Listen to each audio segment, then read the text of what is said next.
Drushantha Ramsamy, a prosecutor with IDAC, now an opportunity to compose herself.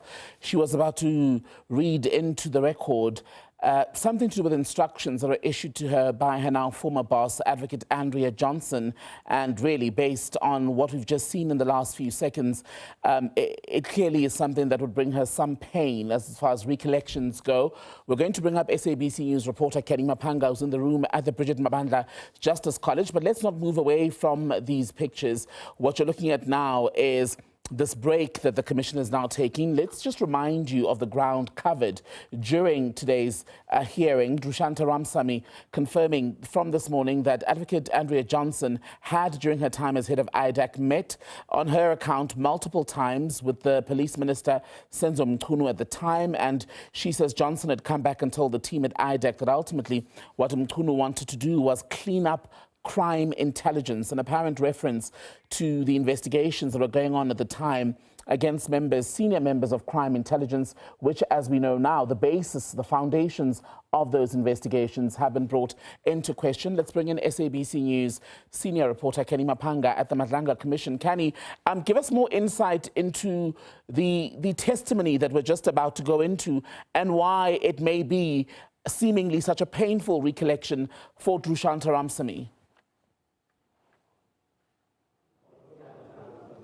Well, absolutely, Tembegile. This deals with the Mukwele matter and particularly the authorization and how that came about. This is obviously evidence that delves into the part that Ramsamy talks about where there is this allegation that she was thrown under the bus by Advocate Andrea Johnson. This is probably why she has become a bit emotional as she's about to go into this authorization, because it is a claim by Johnson that she had gotten that authorization application from Ramsamy, but we do know that Ramsamy disputes this particular evidence, or rather has already stated before the probe that there were a number of untruths allegedly made by Johnson, not only before the commission, but also before the ad hoc committee. But before she could get to the substance of these events, obviously it became too overwhelming for Ramsamy, and we've had to adjourn just for a few minutes so that she's able to gather herself again and complete that particular portion of the evidence. As we understand, that is part of the theme that she addresses, where some of these staff members felt that they were thrown under the bus through the testimony of Advocate Andrea Johnson. Let's speak then, Kenny, about how Drushantha Ramsamy was depicted, shall we say, in Advocate Johnson's evidence at the Commission as recently as last week. And in fact, that conversation that we now know took place between them because Ramsamy recorded it.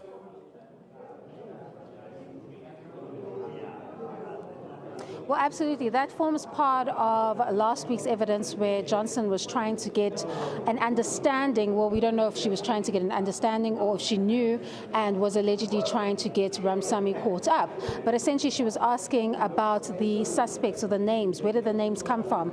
And that is where Ramsamy makes it clear that she got the names on a piece of paper, handwritten by Johnson, and that Johnson had told her that she had gotten it, or rather from Dylan Paramore, the now suspended Chief IDAC investigator, after he consulted with Fadil Adams, that is the MP who is the complainant in that Section 27 referral. And she shared that recording with the Commission, which is part of her defense, where you're seeing witnesses such as Ramsamy and Rapesu felt like they were victimized in this overall alleged scheme, which was seemingly pointing towards a particular unit, or rather a project diversion that was allegedly geared towards the targeting of high-ranking generals such as Crime Intelligence Boss, Lieutenant General Dumsani Kumalo, and General Fani Masemola. Kenny, it was also interesting in the earlier reading of her second statement that Ramsamy painted a picture of a very toxic environment at IDAC, where someone like her would not have been allowed to ask certain questions, where she found the investigation into crime intelligence, wanting. But she also said that ultimately instructions were often shouted rather than given.